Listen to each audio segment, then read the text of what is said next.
EVM जो हमेशा से विवाद के घेरे में रहा है।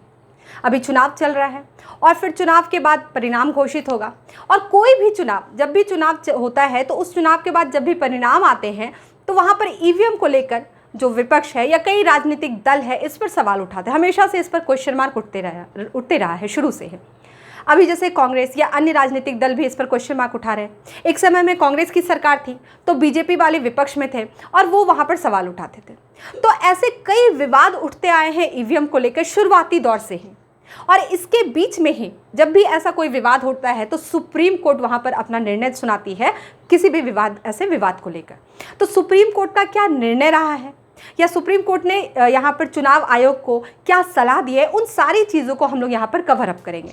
तो आज का टॉपिक आप देख रहे हैं ईवीएम और वीवीपैट, और सुप्रीम कोर्ट का जो डिसीजन है, जो निर्णय है, जो वर्डिक्ट आप देखेंगे वो आपके लिए एज ए स्टूडेंट भी काफ़ी इंपॉर्टेंट है, लेकिन एज ए सिटीजन भी हमें जानना चाहिए कि सुप्रीम कोर्ट का क्या डिसीजन आया है। तो यहाँ पर हम लोग इसको समझेंगे ईवीएम और वीवीपैट को।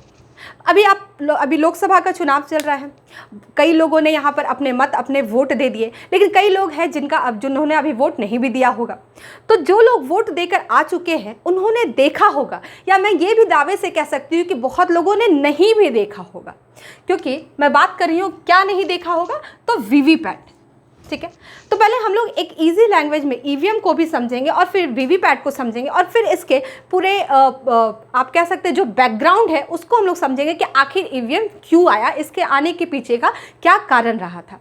तो समझिएगा, यहाँ पर पहले आप समझिए ईवीएम जिसको हम कहते हैं, जिसका फुल फॉर्म है इलेक्ट्रॉनिक वोटिंग मशीन।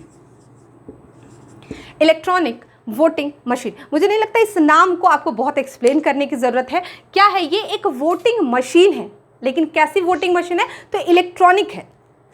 आप अगर चुनाव के बारे में आपको पता होगा कि पहले यानी कि शुरुआती दौर में चुनाव जो है वो ईवीएम पर नहीं होते थे, वो कैसे बैलेट पेपर पर होता था कि पेपर होता था, उसमें लोग स्टाम्प लगाते थे, चिन्ह जो भी होता था, जो भी उनके उम्मीदवार को वो चयन कर रहे उनका चिन्ह वो स्टाम्प से दिया जाता था और उस पेपर को फोल्ड करके फिर बॉक्स में डाला जाता था। यानी कि पहले जो चुनाव होता था वो किस पर होता था?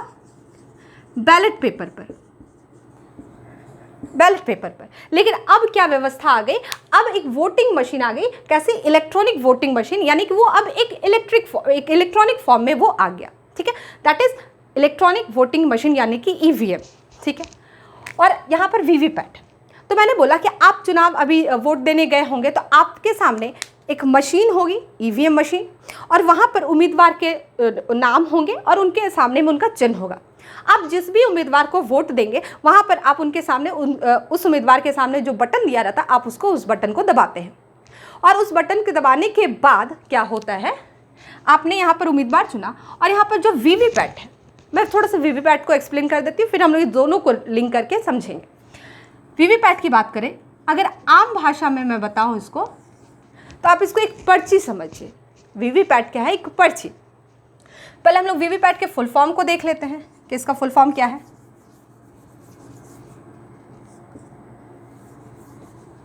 इसका फुल फॉर्म है voter verifiable paper audit trial. आप फुल फॉर्म इसको ध्यान में रखेंगे क्योंकि हो सकता है अभी चुनाव चल रहा है तो आपके एग्जाम में ये फुल फॉर्म भी पूछ दिया जाए। क्या है? Voter verifiable paper audit trial. ठीक है, मैंने आम भाषा में आपको बताया कि ये पर्ची। देखिए नाम ही है voter verifiable paper audit trial. अब क्या है? मैंने बताया कि आप ईवीएम में आप गए वोट देने, आपने बटन दबाया, तो आप जिस भी उम्मीदवार को चुन रहे हैं उसके आप कह सकते हैं कि यहाँ पर एक ट्रांसपेरेंसी के लिए ये इसको लाया गया। अब इसको समझिएगा क्या है। यहाँ पर आपने मान लीजिए ईवीएम में किसी एक्स उम्मीदवार को चुना, जो भी उनका चुनाव चिन्ह है, आपने वहाँ पर बटन दबाया। अब क्या होगा? ईवीएम के सामने एक बॉक्स रहता है, एक बॉक्स है, आपने देखा होगा। अगर नहीं देखा है, जो वोट देने जा रहे हैं वो इसको ध्यान से सुन लें ताकि आप वहाँ पर चेक कर सकें। आपने एक्स को वोट दिया। अब क्या होगा? जैसे ही आपने यहाँ बटन दबाया, इस बॉक्स से एक पर्ची निकलेगी। जैसे आप एटीएम जाते हैं तो आपने देखा होगा वहाँ पे भी एक पर्ची निकलती। तो जैसे आप बटन दबाएंगे यहाँ पे एक पर्ची निकलेगी, जो पर्ची 7 सेकंड तक वो पर्ची रहेगा, स्टे रहेगा आपके सामने। उस पर्ची में क्या होता है, तो उस पर्ची में उम्मीदवार जो भी है उनके नाम, उनका सीरियल नंबर और उनका चुनाव चिन्ह उस पर दिया रहता है। अब आप कहेंगे इस पर्ची का क्या मतलब, क्यों इस पर्ची को यहाँ निकाला जा रहा है? वो इसलिए कि आपने अगर एक्स को, मान लीजिए कि आपने यहाँ पर बीजेपी को वोट दिया, मैं एक एग्जाम्पल के तरीके बोल रही हूँ, आपने बीजेपी के किसी उम्मीदवार पर बटन दबाया, आपने वहाँ पे दिया वोट। अब यहाँ से एक पर्ची निकली, अब पता चला कि इस पर्ची में वोट आपने बीजेपी को दिया और यहाँ पर कोई ये कांग्रेस के नाम पर एक पर्ची निकल गया, या फिर आपने कांग्रेस को वोट दिया और पर्ची क्या है, बीजेपी के नाम पे निकल गया। तो इसका मतलब क्या है कि ज़रूर यहाँ पर कोई छेड़खानी की गई है इस वोटिंग मशीन में, ठीक है, या यहाँ पर। तो होता क्या है कि आपने जैसे बीजेपी को वोट दिया तो आपका पर्ची भी निकलेगा बीजेपी वाला ही, जिस भी उम्मीदवार को आपने दिया है, और उस पर्ची में वो रहेगा, उसका चुनाव चिन्ह, उसके नाम वो रहेगा, ताकि आप उसका मिलान कर सके कि मैंने जिसको वोट दिया है क्या वो वोट सही पड़ा है, या मैंने किसी और को वोट दिया और यहाँ पर किसी और का पर्ची यहाँ निकल रहा है। तो ये ट्रांसपेरेंसी के लिए इसको यहाँ पर 7 सेकंड का समय दिया जाता है, लेकिन वो आपके हाथ में नहीं आएगा, वो एक शीशे के अंदर रहेगा, उसमें आपको देखना होता है कि आपने सही, आपका जो वोट है वो सही गया है कि नहीं। और उसके बाद आफ्टर 7 सेकंड वो क्या होता है, पर्ची गिरकर बॉक्स में चली जाती है। अब देखिए, आज तक आपने सुना कि ईवीएम को लेकर विवाद हो रहा है, लेकिन अब इस पर्ची को लेकर भी, यानी कि वीवीपैट को लेकर भी विवाद हो रहा है। विवाद क्यों हो रहा है? यहाँ आप समय देख रहे हैं 7 सेकंड, 7 सेकंड का यहाँ पर समय है। अब बताइए, इतने कम समय में, पहली बात कि वीवीपैट को लेकर बहुत प्रचार प्रसार भी नहीं कराया गया, इसके बारे में लोगों तक जानकारी नहीं दी गई। बहुत लोगों को तो पता भी नहीं है कि ईवीएम के सामने एक, वहाँ पर एक और बॉक्स होता है जिसमें आपको अपनी मिलान करनी पड़ती है कि आपने सही वोट दिया, आपका वोट सही गया या नहीं। और इसके अलावा भी कई ऐसे बुजुर्ग होंगे जिनको हो सकता है उनके आंख में प्रॉब्लम हो, या एक बार में वो दिख ना पाए, क्योंकि वो तो ऐसा नहीं कि आपके हाथ में आ रहा है, वो एक शीशे में बंद है, जब तक आप उसको मिलाएंगे तब तक वो तो नीचे बॉक्स में चला जाएगा। या कई लोग इतने लिटरेट नहीं है कि उनको वो समझ में आए कि वो कैसे मैच करे उसको। तो ऐसी कई सारी समस्याएं यहाँ पर उत्पन्न हो सकती है। और सबसे बड़ी समस्या कि हमें बहुत लोगों को तो पता भी नहीं है कि वीवीपैट की व्यवस्था भी है, या ये हमें चेक करना है। ये हमारा राइट है कि वो वोट देने के बाद हम वहाँ पर 7 सेकंड तक रुके और चेक करें, मिलान करें कि हमारा वोट सही पड़ा है या नहीं। तो इसीलिए ये व्यवस्था यहाँ पर वीवीपैट की व्यवस्था की गई। यहाँ तक आपको क्लियर होगा, आपने ईवीएम और वीवीपैट को समझ रखा कि यहाँ पर वीवीपैट को क्यों लाया गया, ताकि दोनों का जो आपका वोट जो पड़ा है तो वो दोनों से मिलान कर सके। यहाँ तक क्लियर है? चलिए अब हम लोग समझते हैं यहाँ पर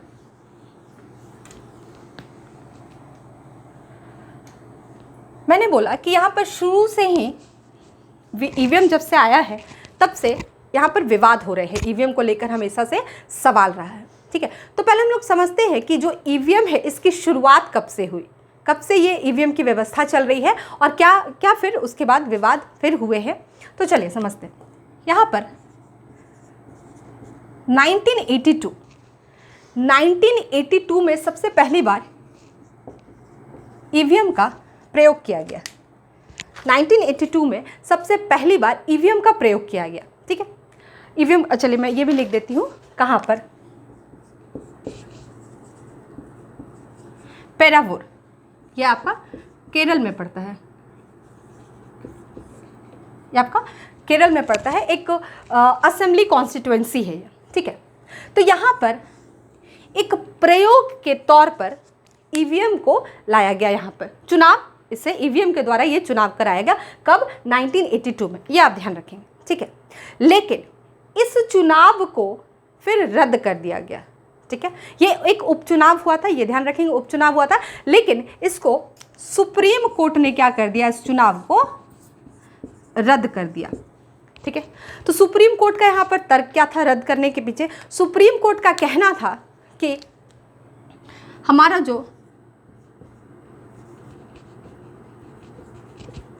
जन प्रतिनिधित्व कानून है, तो इस कानून में कहीं पर भी ईवीएम से चुनाव कराने की व्यवस्था की बात कहीं नहीं की गई है, और साथ ही साथ इसके अलावा भी जो चुनाव से संबंधित कानून है, कहीं पर भी ईवीएम से चुनाव की व्यवस्था नहीं है। इसीलिए इसको क्या कर दिया गया, रद्द कर दिया गया। मतलब यहाँ पर जो चुनाव हुए इसको रद्द कर दिया गया, सुप्रीम कोर्ट ने इसको रद्द कर दिया। अब होता क्या है, ईवीएम तो यहाँ पे ख़त्म हो गया। अब ये 1982 की बात है। फिर होता क्या है, चूँकि आप ये बात ध्यान रखिएगा कि सुप्रीम कोर्ट ने बोला कि जो हमारा आरपी एक्ट है उसमें कहीं भी ऐसी व्यवस्था यानी कि ईवीएम की व्यवस्था है ही नहीं। तो अब क्या होता है 1989 में, ठीक है, 1989 में संसद द्वारा इसमें आरपी एक्ट 1951 में क्या किया जाता है, एक संशोधन होता है, ठीक है, एक अमेंडमेंट कर दिया गया। किसमें, जो हमारा जन प्रतिनिधित्व कानून था उसमें अमेंडमेंट कर दिया गया। किसके द्वारा, संसद द्वारा। कब, 1989 की मैं बात कर रही हूँ। आप समझिएगा यहाँ पर ये संशोधन होता है, और संशोधन करके क्या किया गया, तो इसमें संशोधन करके ईवीएम की व्यवस्था लागू कर दी गई, ठीक है, ईवीएम की व्यवस्था लागू कर दी गई, ठीक है। चलिए इसको भी आप इसका फुल फॉर्म भी याद रखेंगे, representation of people act, representation of people act 1951 या आरपी एक्ट जो आपका है, हिंदी में जन प्रतिनिधित्व कानून। तो क्या किया गया 1989 में संसद में इस एक्ट में क्या किया, संसद ने संशोधन करके ईवीएम की ही व्यवस्था लागू कर दी, ठीक है। तो अब तो ईवीएम की व्यवस्था ही आ गई, तो फिर यहाँ पर इसके बाद से फिर चुनाव ईवीएम पर होने शुरू हो गए, ठीक है। तो अब देखिए यहाँ पर मैंने क्या बताया कि ईवीएम पर शुरू से ही सवाल उठ रहे, लेकिन ईवीएम यहाँ पर आ जो रहा है वो क्यों। तो यहाँ पर मैं थोड़ा सा आपको ये बताती हूँ, हम लोग ईवीएम के भी सवाल पर आएंगे। इससे पहले ईवीएम लाने का क्या ये था मुद्दा कि ईवीएम जो था, इस ईवीएम से पहले जो व्यवस्था थी, मैंने बताया आपको बैलेट पेपर। अब उसमें विपक्ष का तर्क था या कई राजनीतिक दल का कहना ये था कि ये जो बैलेट पेपर पर चुनाव हो रहा है ये इसमें पारदर्शिता नहीं है, इसमें ट्रांसपेरेंसी नहीं है, या इसमें कई तरह के आरोप लगाए हैं। क्या आरोप, जैसे कि बूथ कैप्चरिंग का, ठीक है, या फिर जो पेटी जो बॉक्स होता था उसको बदल देने का, कि यहाँ पर पेटी बदल दिया जाता है, या फिर मान लीजिए जैसे बूथ कैप्चरिंग हो गया तो बूथ कैप्चर ही हो गया तो फिर वो इजीली वहाँ पर गड़बड़ हो सकता है। तो ऐसी कई समस्याएं। साथ ही साथ बैलेट पेपर में कहा गया कि ये काफ़ी टाइम टेकन है, काफ़ी इसमें जो प्रक्रिया है, ये पूरी व्यवस्था, इसमें समय काफ़ी लगता है, ठीक है। और इसके साथ ही अगर आपको पता है कि ये जो है बैलेट पेपर की जो व्यवस्था थी, नाम ये बैलेट पेपर, तो ये पेपर का यहाँ पर काफ़ी यूज़ मतलब वेस्टेज बहुत होता था। तो इसको ये भी बोला गया कि एनवायरनमेंट की नज़र से देखें तो ये एनवायरनमेंट फ्रेंडली भी नहीं था। तो ऐसे कई सारे अपने तर्क दिए गए कि यहाँ पर इस व्यवस्था को ख़त्म करके ईवीएम की बात यहाँ पर रखी गई, ठीक है। तो अब हम लोग ईवीएम को समझेंगे। बैलेट पेपर था, उस पर सवाल उठे, ईवीएम आया, अब तो वीवीपैट पर भी सवाल उठ रहे। तो समझिएगा ईवीएम पर क्या बात हुई। मैंने बताया कि 1989 में संशोधन हुआ, ईवीएम की व्यवस्था कर दी गई, उसके बाद फिर ईवीएम हमारा यूज़ होने लगा, फिर ईवीएम की व्यवस्था यहाँ पर शुरू हो गई। अब ईवीएम पर भी सवाल उठने लगे, फिर ईवीएम पर बोला जाने लगा कि भाई ईवीएम में भी क्या हो सकती है, छेड़खानी हो सकती है, इसमें भी कई तरह की गलतियों को बताया गया। तो इसी में 2009 में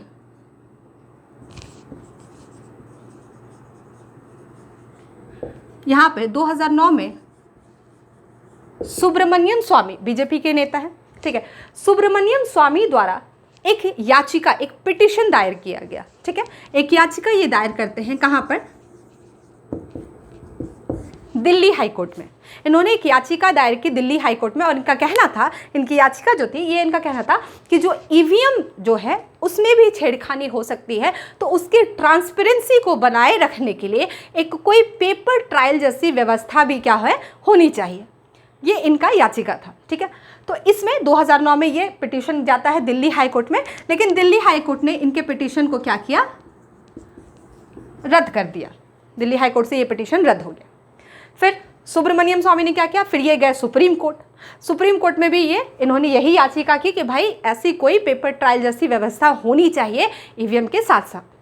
फिर सुप्रीम कोर्ट का फिर सुप्रीम कोर्ट का निर्णय 2013 में सुप्रीम कोर्ट ने इसको मतलब सुब्रमण्यम स्वामी केस में निर्णय सुनाते हैं और सुप्रीम कोर्ट ने कहा कि लोकतांत्रिक चुनाव में पेपर ट्रायल जैसी व्यवस्था जो है वो एक अनिवार्य हिस्सा है, मतलब ऐसी कोई व्यवस्था होनी चाहिए। ये सुप्रीम कोर्ट का ये निर्णय आता है और इन्होंने पेपर ट्रायल जैसी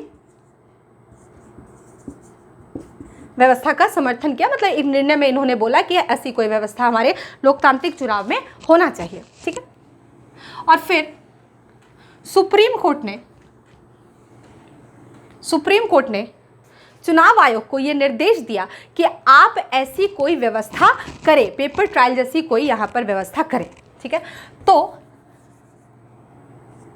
पेपर ट्रायल जैसी व्यवस्था मीन्स क्या, मैंने क्या बोला, जो वीवीपैट है आपका उसमें क्या होता है, आप जो वोट दे रहे हैं और जो आपकी पर्ची गिर रही है वो दोनों क्या होना चाहिए, मिलान हो, मतलब वो एक हो, ठीक है।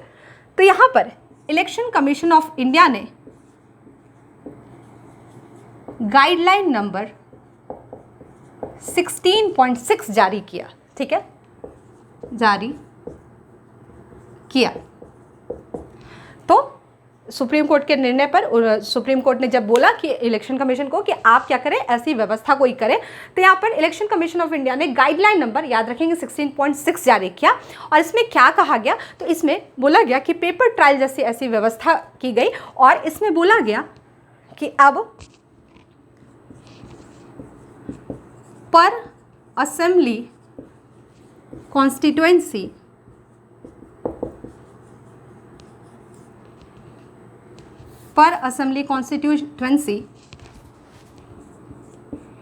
एक पोलिंग स्टेशन, एक, ठीक है, इस गाइडलाइन में कहा गया कि पर असेंबली कॉन्स्टिट्यूएंसी एक पोलिंग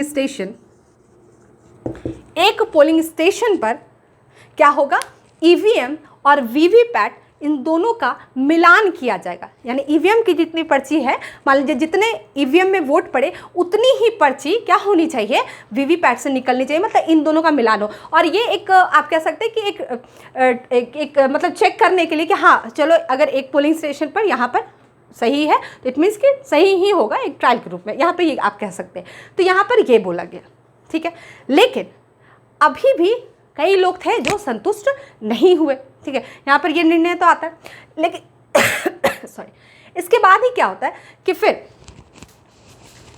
इलेक्शन कमीशन के इस गाइडलाइन के बाद, उसके बाद फिर से 21 राजनीतिक दल, ठीक है, 21 कब, ये मैं बात कर रही हूँ 2019 की।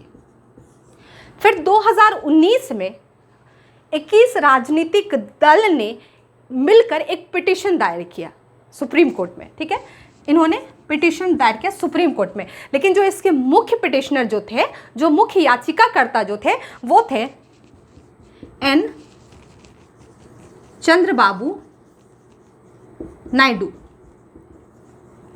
ठीक है, एन चंद्रबाबू नायडू, ये भूतपूर्व मुख्यमंत्री रह चुके थे, ठीक है। तो इन्होंने क्या किया, मतलब ये इसके मुख्य याचिकाकर्ता थे। 21 राजनीतिक दल ने मिलकर सुप्रीम कोर्ट में यहाँ याचिका दी। ये नाम इसलिए क्योंकि ये केस चंद्रबाबू नायडू केस ही कहलाया, इसलिए मैं ये नाम आपको बता दे रही हूँ। यहाँ पर इन्होंने केस याचिका दायर की और इनका कहना था, इस याचिका में कहा गया कि कम से कम, सॉरी, इस दल का इनका कहना था याचिका में कि कम से कम 50% मिलान होनी चाहिए, क्योंकि इलेक्शन कमीशन ने तो कहा था कि पर असेंबली कॉन्स्टिट्यूएंसी एक पोलिंग स्टेशन पर क्या होगा, वो मिलान ईवीएम और वीवीपैट में मिलान किया जाएगा। लेकिन इनका कहना था, इनकी याचिका थी कि कम से कम 50% ये मिलान होनी चाहिए ताकि वो ट्रांसपेरेंसी यहाँ पर बनी रहे, ठीक है। लेकिन सुप्रीम कोर्ट ने इस याचिका को रद्द कर दिया गया, क्योंकि सुप्रीम कोर्ट ने कहा कि ये थोड़ा सा मुश्किल है, थोड़ा अव्यवहारिक भी है, कि इतना पॉसिबल नहीं हो पाएगा। तो फिर सुप्रीम कोर्ट का निर्णय आता है कि सुप्रीम कोर्ट ने कहा कि यहाँ पर 5 पोलिंग स्टेशन पर, ठीक है, पर असेंबली कॉन्स्टिट्यूएंसी, ठीक है, 5 पोलिंग स्टेशन, ठीक है, ध्यान रखिएगा, शुरू में कितना, एक पोलिंग स्टेशन, इलेक्शन कमीशन ने वो गाइडलाइन जारी किया, लेकिन फिर इस याचिका के बाद सुप्रीम कोर्ट ने ये निर्णय दिया कि पर असेंबली कॉन्स्टिट्यूएंसी 5 पोलिंग स्टेशन पर क्या होगा, ये मिलान किया जाएगा ताकि ट्रांसपेरेंसी बनी रहे। यहाँ तक क्लियर।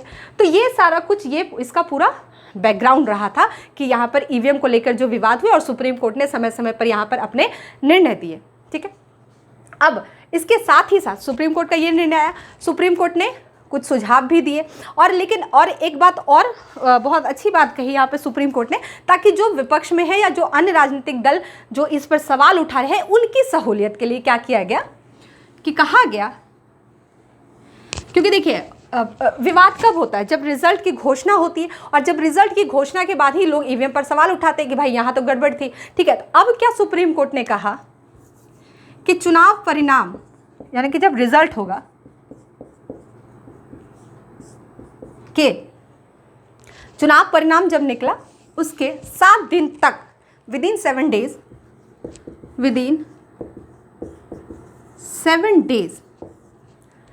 7 डेज कौन, जो सेकंड और थर्ड रैंक पर है, मतलब जो विजेता नहीं हुए, जिनकी सरकार नहीं बनी, जो सेकंड और थर्ड रैंक पर है, जो परसेंटेज वाइज जिनकी वोटिंग की बात की जा रही है, तो जो इस रैंक पर है, यहाँ पर कहा गया कि अगर आपको लगता है कि ईवीएम में कहीं गड़बड़ है, ठीक है, और मान लीजिए कहीं पर जिस भी जगह पर आपको शक है कि किसी XY जगह यहाँ पर ईवीएम में गड़बड़ की गई, यहाँ पर ऐसा नहीं, ऐसा होना चाहिए था या ऐसा होता, तो इनके पास ये चांस है कि आप विदिन 7 डेज आप वहाँ पर क्लेम कर सकते हैं कि आप उसकी, मतलब कि जो वहाँ का ईवीएम और जो वहाँ की वीवीपैट है उसका आप क्या करें, मिलान करें। ठीक है, तो ऐसे आपके पास ये है कि आप वहाँ पर ये चेक कर सके, ये ठीक है, यहाँ तक आप ध्यान रखेंगे। और लेकिन यहाँ पर कहा यह गया कि जो विदिन 7 डेज आप ये जो क्लेम करेंगे, तो इसमें जो खर्चे आएंगे, क्योंकि खर्च फिर से आप वो चेक करने बोल रहे हैं, तो यहाँ पर जो खर्चा होगा, वो खर्चा जो भी यहाँ पर उम्मीदवार क्लेम करेंगे वो खर्चा उन्हीं को उठाना है, मतलब वो खर्चा वही देंगे।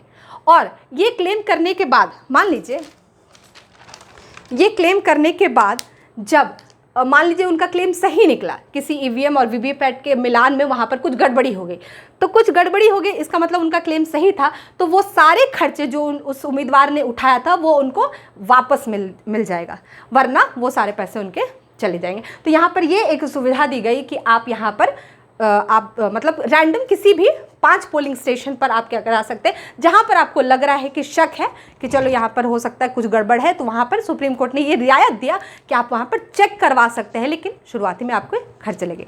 तो ये पूरा था इसका बैकग्राउंड और सुप्रीम कोर्ट का यहाँ पर डिसीजन।